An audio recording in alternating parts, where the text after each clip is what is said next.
questions that are being asked, I'd like to mostly address, so this is my preference, is questions that affect how you walk. Questions about living this out.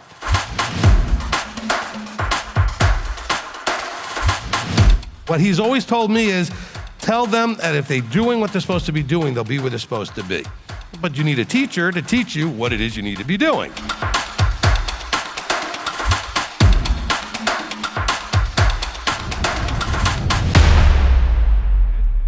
All right, so welcome to the Zone 1 meeting for the month of September. Okay, this is September Zone 1. Let's try Lisa Bernardo. Okay, I have two questions.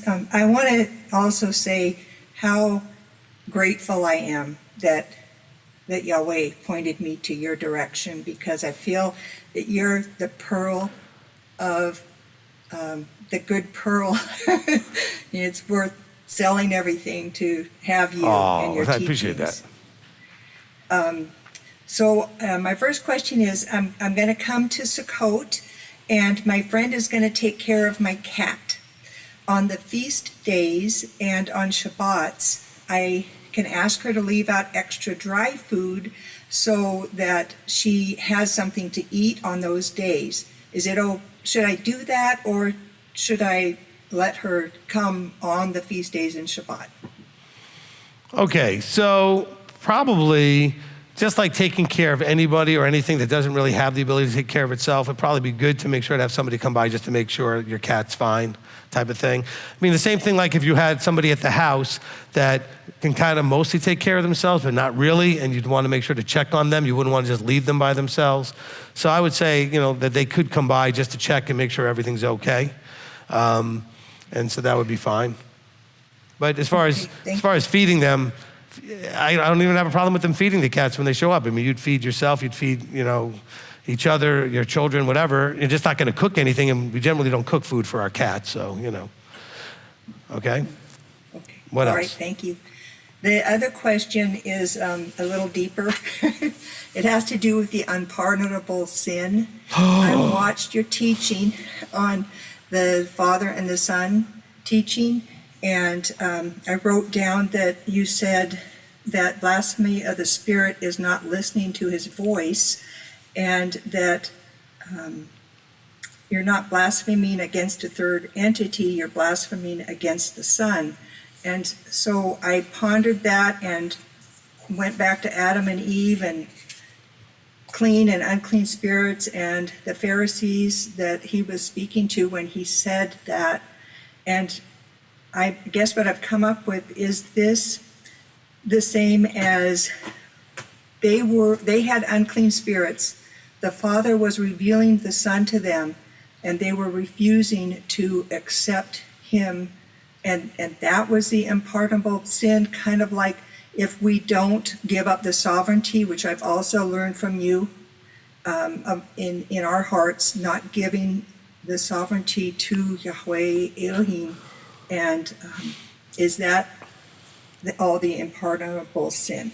Okay, so first of all, when I'm answering people's questions, like in this case, Lisa's question, this is going to be for all of you, not just Lisa, right? So first of all, you're going about this the wrong way.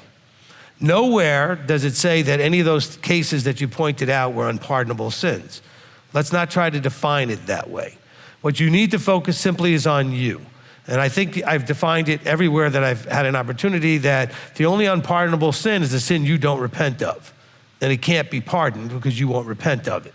So let's keep it focused on you. Don't try to figure out what happened to those Pharisees where, like Matthew 23, woe unto you, you hypocrites, or whatever. Don't try to worry about this one or that one. It's all about you, right? We're walking out our own salvation in fear and trembling. As long as you are willing and able and desiring to own when you mess up and repent of it, that is pardonable, okay? The only unpardonable sin that you could have is the one that you just don't want to repent of. You don't want to own it. You don't want to repent of it. You don't want to fix it, okay? You're just like, I'm just going to keep doing this, and I don't care.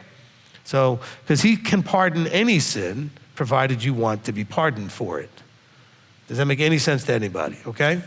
All right, Lisa, did that help? Yes, thank you very much, Rabbi. You're welcome. Okay? See, sometimes we go about these things the wrong way because we're trying to label things and lock things in. If he didn't say it, let's not jump to the conclusion. He never labeled them as doing an unpardonable sin. He never took anybody in particular and said that. So let's not try to label it that way. But let's just keep it more simple. Okay, let's go now to Angie, and tell everybody where you're from. Hi, my name is Angie, and I am from Hanover, PA. All right. I have a couple of questions. My first question is in regards to tzitzit. So I understand that for male, it is a command for you to wear tzitzit. But if I'm understanding what you've been teaching, that also offers some sort of covering. Well, it's not so much that it offers a covering. I'm just saying is that the purpose of the tzitzit can be accomplished and established through the man wearing it in your community that you also get to see. Remember, the tzitzit's purpose is a reminder about keeping commandments, right? I often reference that, there used to be a thing, maybe if you're too young, you don't remember this stuff, but there used to be a thing where people would tie a little string around their finger to remind them of something. And they'd see the string and they go, oh yeah, that's because I got to remember to go pick up eggs at the store, or whatever it is, right? Well, this is the original reminder. These strings are the original reminder to do something. And so if I'm wearing them and we are in community and you see me all the time and all the other men are wearing theirs, you get to see the thing that reminds you also of keeping the commandments. So it's not so much that it covers you, but it provides what you need. So in a sense, it is a covering in the community of like that commandment is established that way. Does that make sense? Did that help, Angie? Yes, but in my community, with the exception of when I am online with m.t.o.i, there is no one in my community that wears. I understand that, so go ahead and wear them. Okay, but then that brings me to my next question. If I understand correctly, I have been taught that tzitzit are supposed to be attached to a four-corner garment, and a lot of times they refer to like the undershirts that the Jewish people wear. So as a woman who almost always wears dresses, how practicality of how would that even how would it even work? Like, how would I attach tzitzit to a dress to wear them? That's a good question, and it can be challenging. There are ladies that could probably give you an answer to that. Remember, I do not necessarily, as part of my teaching, instruct that women need to wear these things. But in certain situations like yours, I could see where there would be a value, so certainly I would say that would be fine. Now, that being said, they were wearing layers of garments or cloth as these robes, and a lot of them were basically just rectangular pieces of cloth with a hole in it to put over your head, to create these layers for warmth, more layers for warmth, less layers for the hotter times when you don't need as much warmth. And they would put the tzitzit in the corners. They make something called a talit that people can wear, often used more ceremonially at services for the wearing of the four-cornered garment. They have something called a talit katan, which is what you were referencing, that a lot of Jewish men in the Jewish community wear underneath their shirt. It's like basically a four-cornered shirt that they would wear underneath as an undershirt, okay, that have a place for the tzitzit to be. I've seen ladies use pins to go ahead and pin to the dress. I don't know if you want to put holes in your dress or how you want to do that, okay?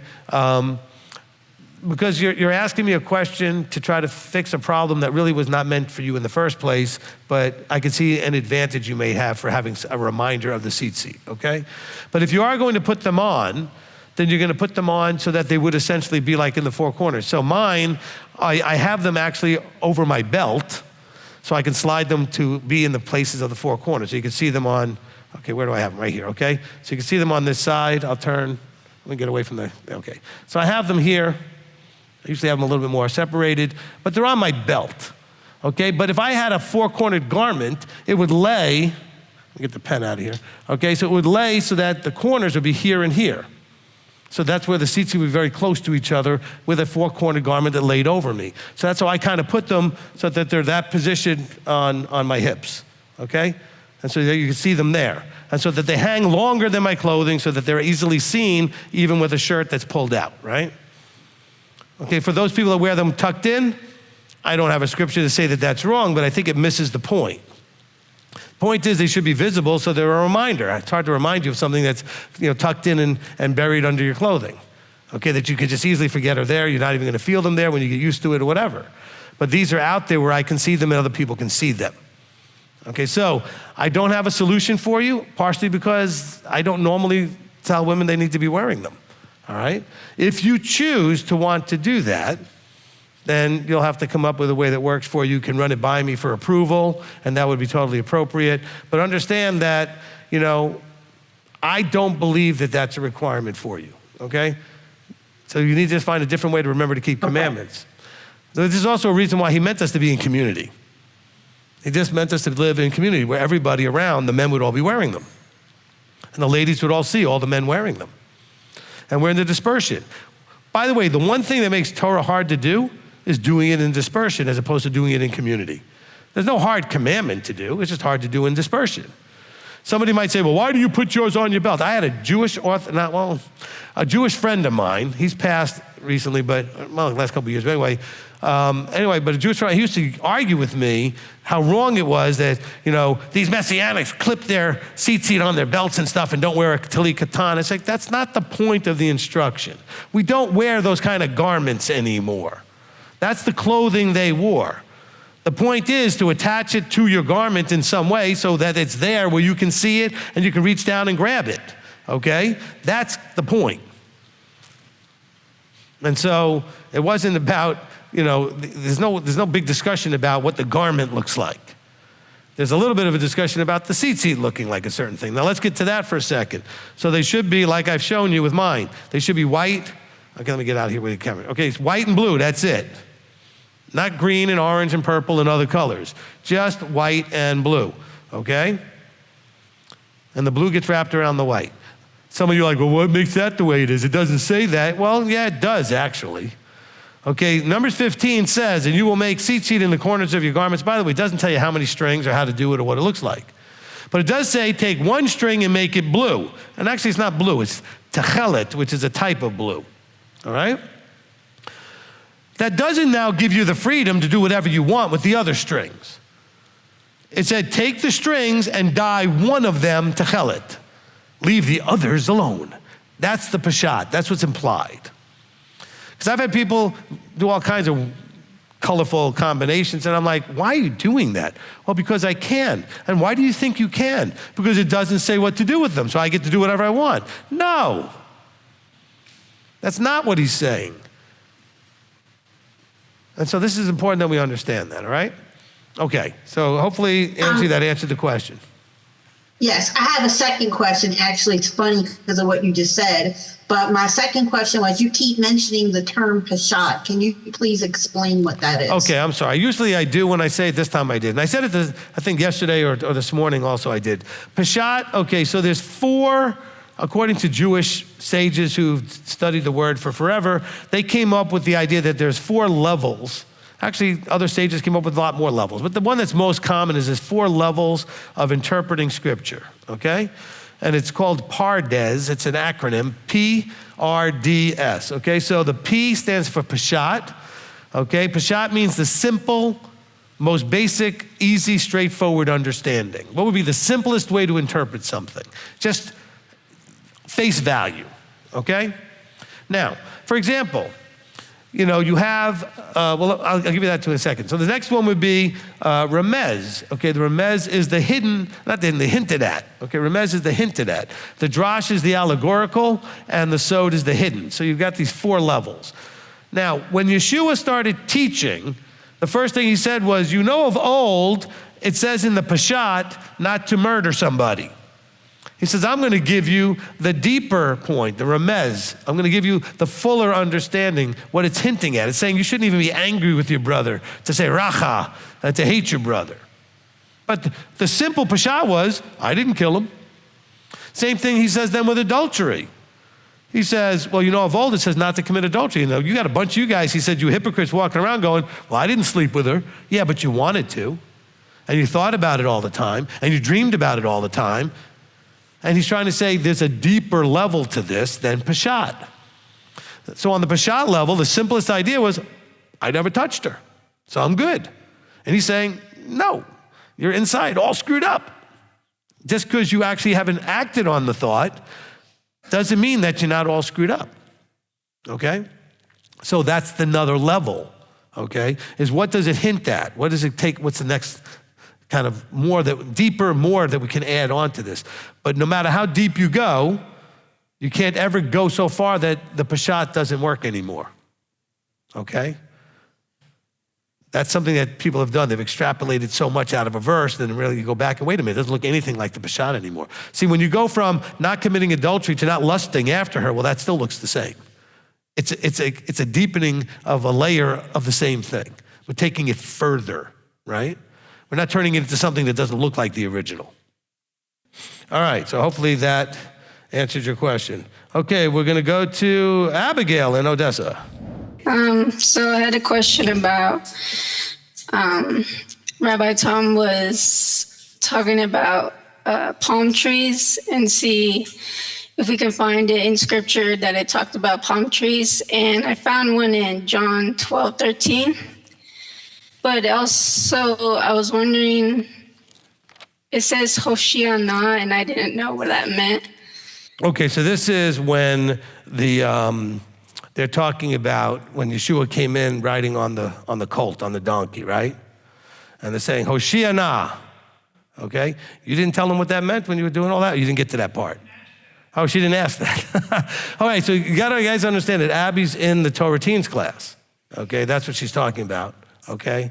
And so, it says here, blessed is he who's coming in the name of Yeshua. So it's saying Hosanna, blessed in the Most High, okay? All right? So this is a thing that they're all waiting for to say when Mashiach shows up. And so here they are doing it as Messiah is entering into the town, okay? All right, did that answer the question for you, Abby? Yes, sir. Okay. And in Hosea 4:6, at the end it says, I also forget your children.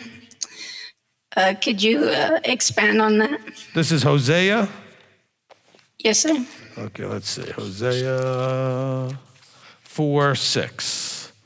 My people have perished for lack of knowledge because you have rejected knowledge. I reject you from being priest for me, since you've forgotten the Torah of your Elohim, and I also forget your children. Okay, so what he's saying is, again, from a generational thing, I'm not gonna have you be my priest. I'm not gonna let your children either be my priest. Okay, you've done this to cause a problem now for your line. So it's not so much forget your children in general. It's that this is all linked to the priesthood. I reject you from being priest. I'm rejecting also your children from being priest. Okay, did that help? Yes, sir. All right, good. All right, Rachel Crow. And tell everybody where you're at. I'm in Savannah, Georgia. Okay. So I am buying a house and I'm planning to put up a mezuzah. I want to make this as meaningful as possible. I want to write the scroll myself. How should I view the significance of the mezuzah? And do you have suggestions for other verses to include besides the Shema? Okay, so I would talk to Rabbi Tom about what traditionally goes in a mezuzah. I know he does things with that. I know there's a lot more from Deuteronomy that usually goes in there from that whole section where the Shema is, okay? These are all traditions, by the way, all right? Of course, it's a tradition because in the V'ahavta it says, and you shall, write them on the doorposts of your house and on your gates, okay? So this is where the word mezuzah comes from. Okay, and so if you want to put things, write something and put it in there, certainly I would say that you can do other research just online and as to what actually goes on the mezuzah scroll. I'm not sure that I know exactly. I think I've looked it up at one point. I don't care. Okay, in other words, I care about the word. I care about the point that the V'ahavta is making. I'm not all that wrapped up in what goes in a little piece of wood on my door, okay? Okay, so it's a nice tradition to get you to think of the covenant you have as you enter a building and leave a building because it's there, okay? And the tradition of touching it and then touching your lips, symbolizing you want that word on your mouth, right, on your lips. Okay, we don't touch our lips first and kiss it. That would be idolatry. Okay, it's touching and bringing to your lips. But I never really got that into figuring out how that works and what to do, because I'm much more focused on the point that was being made, not the literal idea. Like when it says to bind these things as a sign on your hands and in front before your eyes, I don't bind tefillin. I have 2 or 3 sets of it. I don't ever put them on because that's not the point. The point is it's about what I do and what I think. And am I seeing things through the filter of covenant and Torah observance, right? And so that's where my focus is, okay? Rachel, did that help? Yes, thank you. Let's go to Karen Diaz and tell everybody where you are. Shabbat Shalom. Shabbat I Shalom. am from Oshawa, Ontario, Canada. Ah, good. We got some Canadians in the house. Yes. I've been watching you for a couple of months, and I just wanted to say thank you so much. I've learned so much.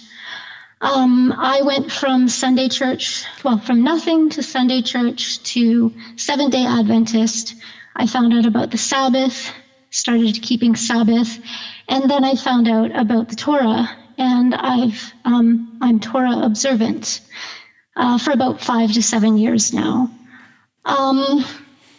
I actually wanted to know if you have any fellowships I'm about an hour from Toronto. If you have any fellowships in this area, I have other questions as well. Okay, so let me answer the first question first. We have had relationships with people in Canada for years. Canada has been really hard to establish a group, okay? We've had some in Alberta, we've had some in Manitoba. We've interacted with some people in Ontario where you are. I've visited all of those provinces. I've gone from Ontario all the way across to the Yukon, okay? So I've been into British Columbia, I've been in Alberta, I've been in Saskatchewan, I've been in Manitoba, and I've been in Ontario, okay? So I haven't been in Quebec and further going east, all right? But just the key here is that for some reason, the Canadians are just not interested in coming under authority and forming a group under authority. So there's lots of Canadian quote unquote Messianics, but they're pretty messy. A lot of them already have groups to go to that are not in line with what I teach, okay? And so I know that you like it, Karen. I would love it. We do have a gentleman in Manitoba who's sort of our Canadian coordinator, has been with me for 12 years. And I used to make trips every year or two up there to go across Canada and see everybody. The cohesive interest, not just the interest, the cohesive interest has just not been there. So it's been really tough to form groups there. We had the same problem, by the way, with the UK. We had that problem in other places where it's just hard to cohesively bring people together. All right, I don't know why certain places are that way. There's certain parts of the US that are that way. I mean, we've got a lot of Messianics in here. Obviously, this is the country I'm in already, so it makes it a little easier. But we got lots of people scattered all over the country that just have a hard time getting enough people in one place. See, you're near Toronto. There's plenty of Messianics in Toronto, but they're a mess, okay? I've been to Toronto to speak at a congregation there, all right? And they were underneath the covering of Chosen People Ministries, which is about as Christian as you can get. All right? And I tried to explain that to them. And by the way, when I got there and spoke, a lot of people were really mad. They didn't like what I had to say. They were throwing fits during the breaks and mumbling in the background to each other about this guy who came from the US with, running his mouth. They just didn't want to have an authority figure come in and tell them, hey, this is not a joke, it's not a game, stop playing with it and stop doing it in a Christian way. All right? So I've tried, and I will continue to try. So you might be a point of light that'll be eventually able to, be a part of something as we try to connect with people in that area. We do have an email, connect@m.t.o.i.org. We haven't mentioned it in a while. You can always email that and let my daughter who watches that email know that you are in Oshawa and that you want at some point to know when a group can be formed there, okay? Okay, thank you. All right. The other thing is, I'm divorced, and thank you so much for your teaching on divorce. And I'm a single mother of 2 teenage boys. My ex-husband is Seventh-day Adventist, and he really doesn't even keep the Sabbath with my boys. And I've been keeping the feasts for about 5 to 7 years now. Should I command my teenage boys to keep the feasts? Okay, how old are the teenage boys? 13 and 15. 13 and 15? Mm-hmm. Okay. All right, so here's the problem. This is a good question. those in the room, you know I've answered this question many times. So here's the problem. The problem is you have to recognize you have a limited authority time frame over your children. And at some point, that authority has to transfer over to themselves and them choosing to come under his authority. All right? Also, this idea of, if you've been watching for a little while, you know that I talk about people having their bubbles popped, which is when the father kind of gets your attention and touches you to kind of, everybody, including your teenagers, have to have that moment. It's not going to happen just because you raised them a certain way. All right? That doesn't assure anything. You'd like to think it would, but it doesn't. Everybody has to have their own journey and their own experience. Now, so when it comes to making teenagers do stuff, I really try to balance this based on age, because at a younger age, your authority is much stronger. Okay, if you want to think of a curve, okay? So when the child is really young, you have a lot of authority. And as they get older, you get less and less authority till it's all theirs, okay? So you have to start to transition that. With the 13-year-old, more authority. With the 15-year-old, that child is getting really close to saying, I can tell I decide what I want to do, and they get all independent, whatever, okay? What you don't want to cause is the backlash where they really start hating all this stuff because you keep pushing it in their face. So my main thing with my teenagers, okay, who are now adults, but when they were teenagers, was to say, look, this is what mom and I do. You've been raised with it. You can make your own choices. Just whatever you choose, don't do anything that while you're in my house that's going to disturb what I do, okay?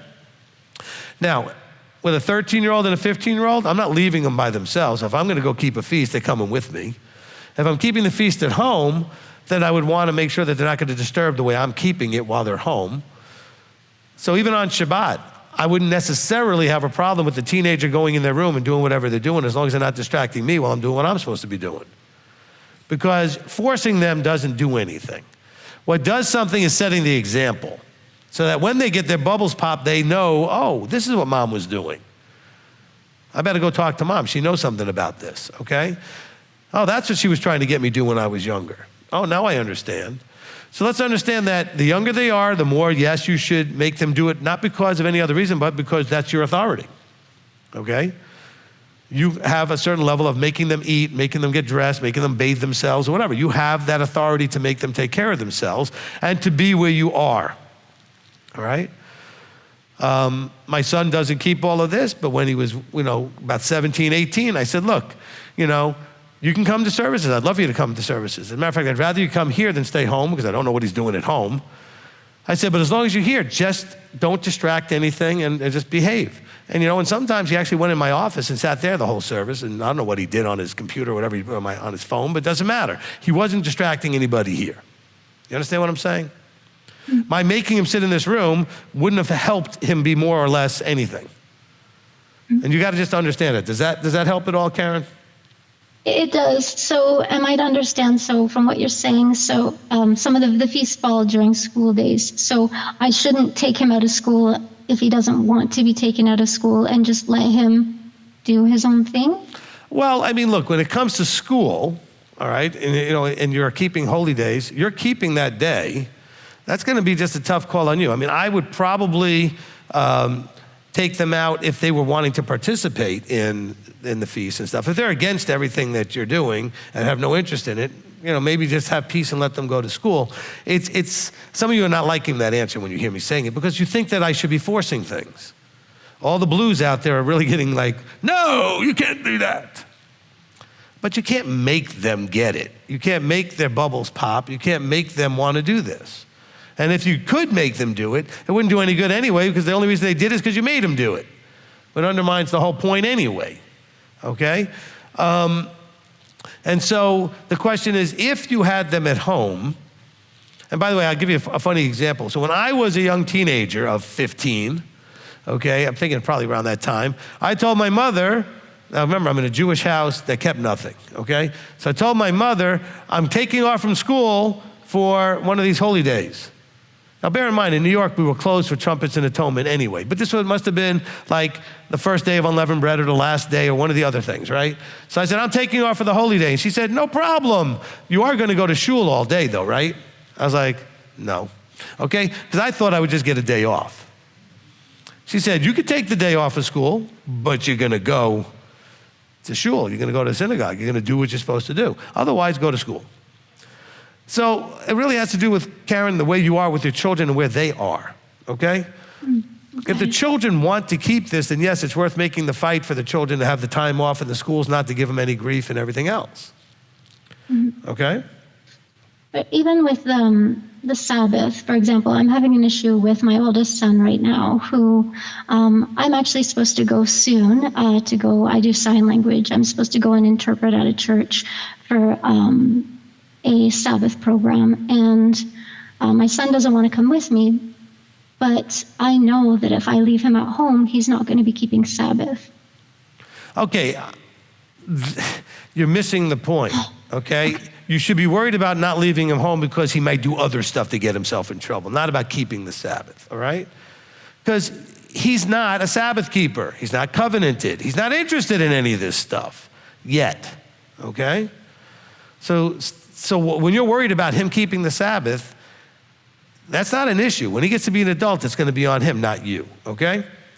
Thank you. But I would be worried about leaving a 15-year-old at home. I'd be worried about whether it's even legal to leave a 15-year-old at home, depending on where you live. Okay, but I would tell that 15-year-old, you're coming with me, you're going to behave, and if you don't behave, we're going to have a problem. I don't care if you don't believe any of this stuff, but you're 15. Now, what you can also tell the child is the worse you behave, the more the clock is ticking, that as soon as you turn 18, you're out the door and you're on your own. And I don't have any hesitation to say that. I told my son that, okay? I heard you say that last night in Torah Study. My difficulty with that and my fear with that, so my ex-husband basically tries to undo everything that I do and everything that I'm trying to teach them. And so whenever I try and discipline my oldest son, he says, well, I'm just going to go to Dad's. I can do whatever I want at Dad's. And so I'm afraid that if I say, okay, at 18 the clock is ticking, he'll just say, okay, fine, I'll just go to Dad's and do what I want. And then I'll lose my influence. Okay. All right, so you got two delusions. Yeah. The second one is you think that you have influence. So that one's definitely a delusion. You don't have influence. You just think you do. The first delusion is you think that somehow you have a relationship that you don't have with your child. If your child's ready to just drop you like a rock and go to Dad, you do not already have a relationship with your son. Not the way you think you do. I mean, if you have to force that child to be with you, you do not already have that relationship. That's sad and it hurts, but that's the reality of it. Okay, and then you said, well, then I'll lose influence. You don't have any now. That's a delusion. We think we have all this influence over our children. You do not. You can make them do up to a certain age. You can punish them and twist their arms to do after a certain age, but after that, eventually they're just going to do what they want anyway. You don't have the influence you think you do, as far as getting them to do or making them do. And the father is not looking down at you going, how could you let them do that? He knows you have no choice. There's not much you can do. They're gonna sneak around behind your back and do whatever they wanna do anyway. I was a teenager, I did all that. So did you, so did everybody else. Every one of us did stuff our parents said not to do and went behind their back or whatever it is. They're gonna do whatever they're gonna do. The delusion is thinking you actually have authority and control there that you don't have. Okay, because you don't. Does that help? Does that make any sense? I know it hurts, but it's reality. It does. Okay. I mean, why would you want to deepen a relationship with a child that doesn't want you, that says I'm going to drop you and go to Dad? I would just say, fine, go to Dad. I have said that, and he doesn't actually do it. I think he's just trying to get out of the punishment that I'm trying to give him. Wait. No, then call the bluff and say, if you ever say that again, I'm packing your bags and sending you to your father. Okay. Okay? Okay. Take that card out of that child's hand so they can't play that card. Okay? I've had a husband and wife situation where the wife was constantly threatening to leave. I told the husband, if you're tired of that, tell the wife, if you ever say it again, you better walk out the door because I'm going to throw you out either way. I'm tired of the threat. Take the threat away. Okay? So now your son can't use it anymore. You even say it one more time, I'm packing your stuff and sending you to your father. So if he really doesn't want to go there, he'll shut his mouth. Why let him play that card on you all the time? I would not tolerate that for half a second, okay? Do you have a list of like all the other beliefs MTOI has? Because I've heard, some of your sermons, and I'm getting a sense of all the beliefs. But is there somewhere where there's a list of all your beliefs? Yeah, the list is the 3,000 teachings on YouTube. Okay. If you have a particular one you want to know, you could always ask in a meeting like this, or you could call us and we could talk about it.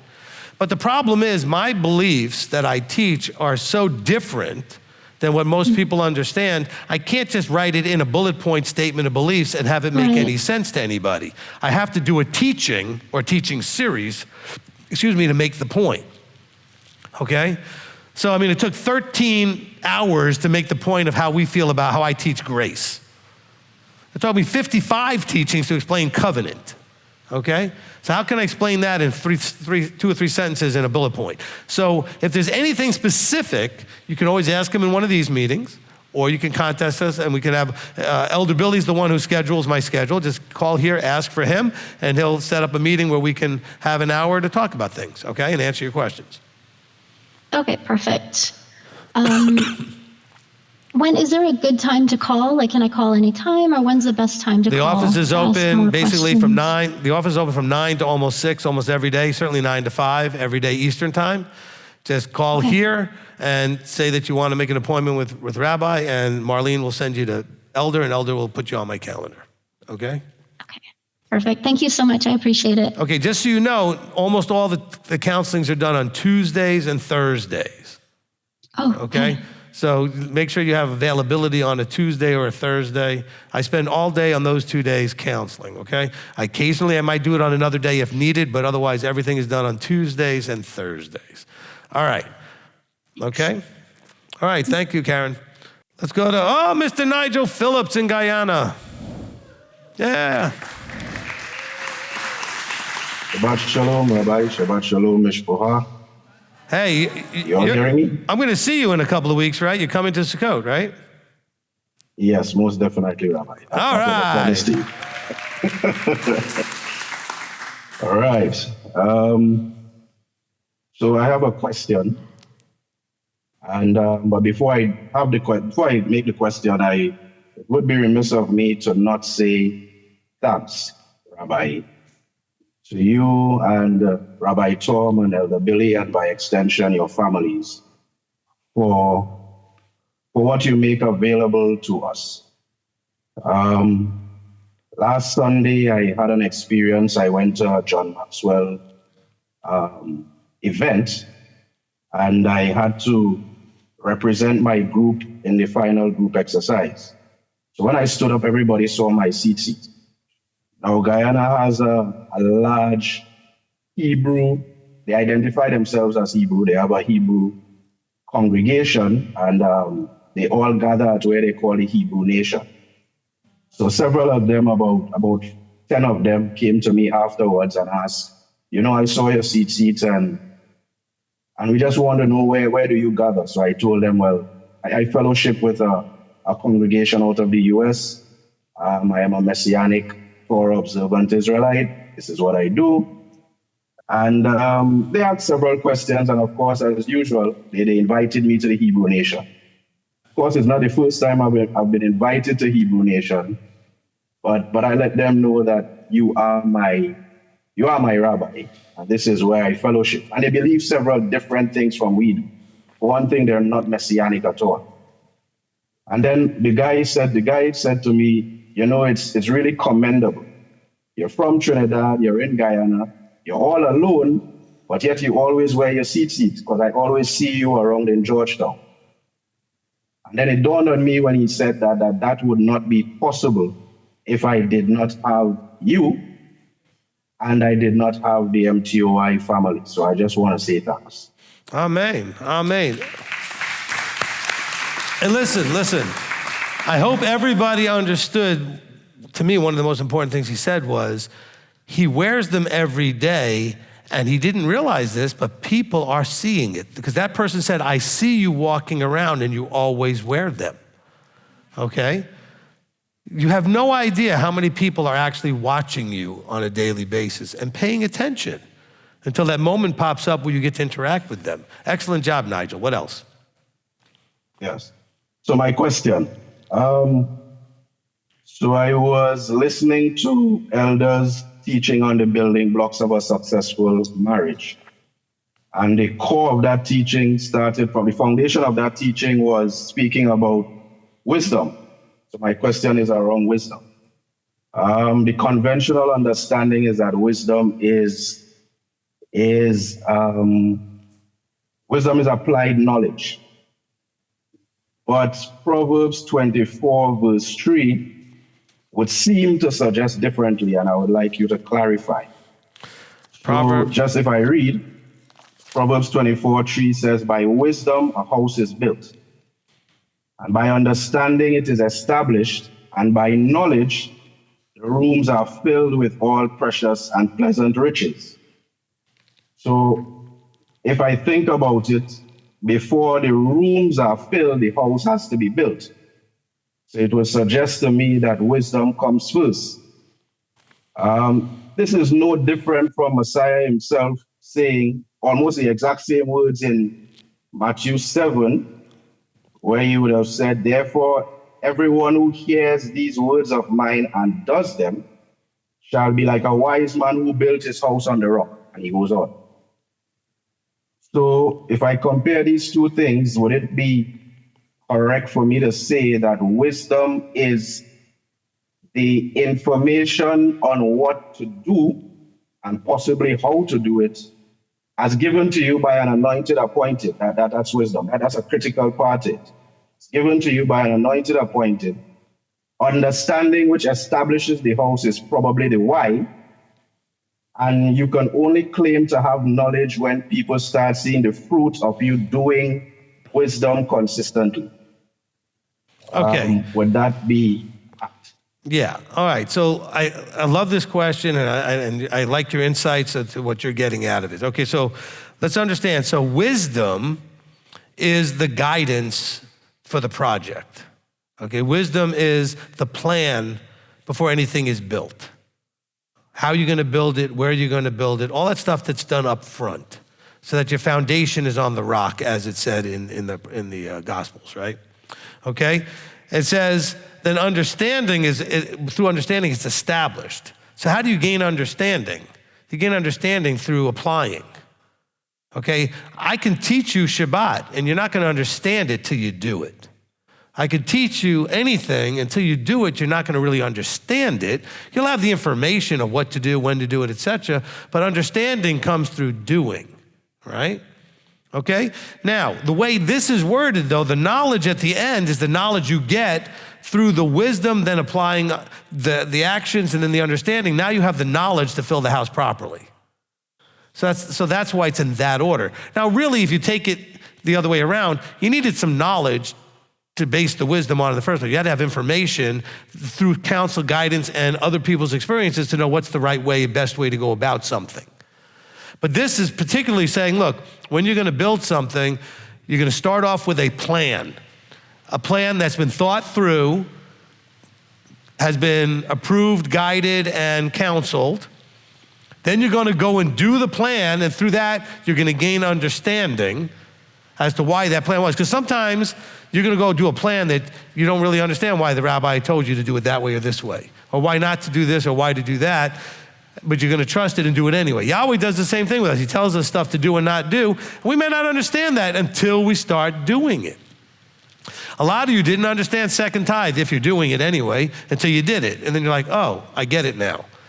Right? Some things, most things, you really can't fully understand until you're doing them. Then through that experience, you gain the knowledge, okay? Then it says the knowledge then fills the rooms. He says, by knowledge, the rooms are filled. Because now you know what to fill them with, because you had a plan, you used wisdom to build it, you did the building and gained a lot of understanding through your actions. Now you've got the knowledge to fill it properly, okay? So does that help answer the question, Nigel? Yes, Rabbi. That's good. Thank you. All right, wonderful. Look forward to seeing you in a couple weeks. Yep, all right. same here. Okay, Mary Wallen over there in Louisiana. Shabbat shalom and thank you, Rabbi. No problem. I'm going to kosher back. off of something that Micah said a couple weeks ago in the Afterburn. He had referenced from where you had been speaking in Isaiah about every mountain being made low and every valley being made high. And then you referenced Mark 11:23, where Yeshua basically was talking about the Temple Mount and casting it into the sea. I've always understood that the sea represents people. And immediately, now correct me if I'm wrong, but this like metaphor popped into my head that when the children of Israel left Mitzrayim and they walked across, through the sea, the parted sea on dry land, is that kind of like a metaphor of Israel walking through the nations to get to the land, and maybe even what we still have to do in the dispersion? Oh, I like that. Yeah, I'll work with that. That's a good one.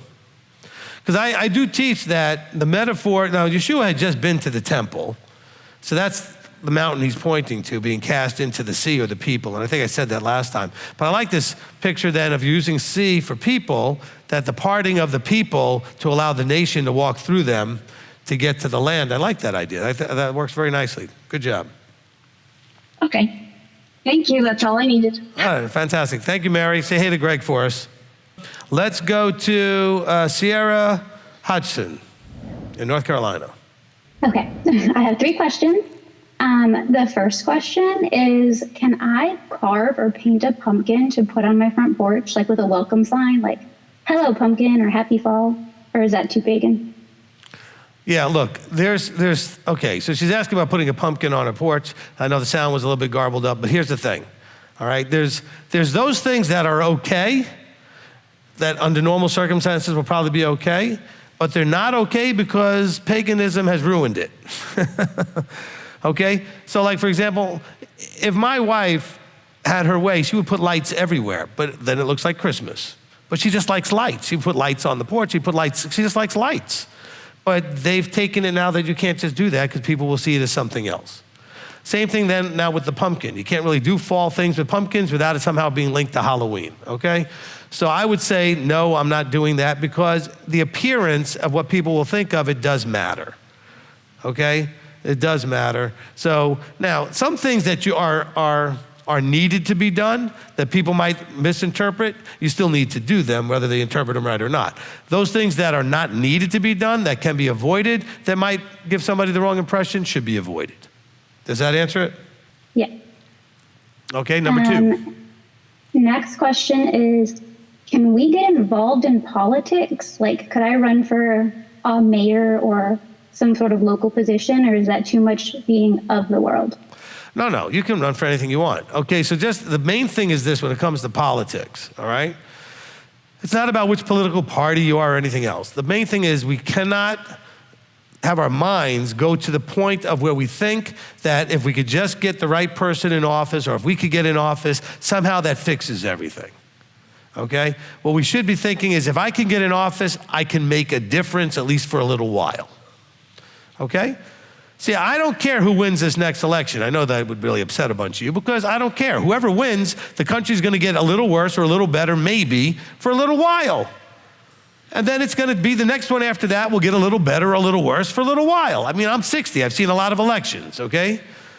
And the country tends to get a little better or a little worse for a little while. Do I have a preference? Yes, the one that will have it be a little better than a little worse. But I can adjust either way. And even the person I think will make it better might not, and the person I think will make it worse might not necessarily, because I've been fooled before. All right? Because people don't generally do everything they say they're gonna do when they get in office. I mean, I know Trump basically did that, which made everybody so mad at him. He actually did what he said. But the thing is, I don't wanna get too politically involved, and that's why you don't hear me up here like some of the other Messianics are, all important about who we vote for and look, I don't care. Ultimately, this doesn't work. Right? We know ultimately this doesn't work. Our system, our way doesn't work. But I am excited about somebody getting in and getting it a little better for a little while because it makes my life a little easier and getting the things done I want to do a little easier. Great. That is great. So I do vote, But I don't vote thinking they're going to fix anything in a big way, because all it takes is the next guy to walk in and undo everything the other guy did, which we saw just happen in these last 2 administrations, right? Which we'd see again. If Trump wins, he's going to undo a bunch of stuff Biden did, who undid a bunch of stuff he did originally. So how does that make any difference to us? It's just a up and down, up and down, up and down, right? So ultimately, does it make that much difference? No, okay?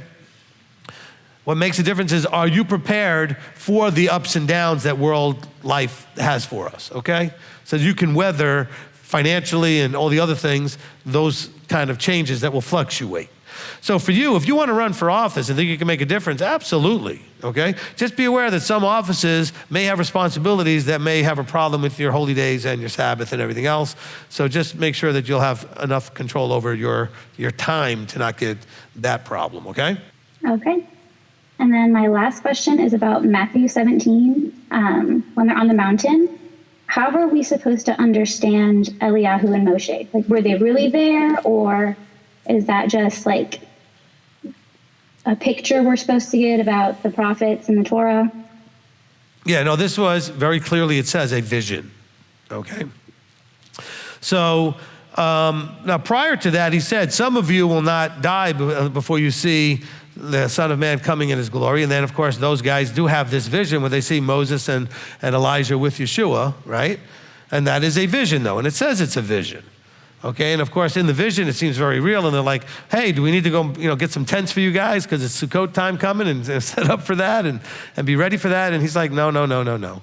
So it should be interpreted as a vision, but also in that vision, what do you see? You see the connection between, we'll start with Moses at the core, the prophets with Elijah setting the pattern towards the restoration, right? Elijah would come first, and then Messiah. So you see that whole thing connected. Because of course Christianity wants to disconnect Messiah from Moses. And so there's a straight flow through Moses, Elijah, Yeshua, okay?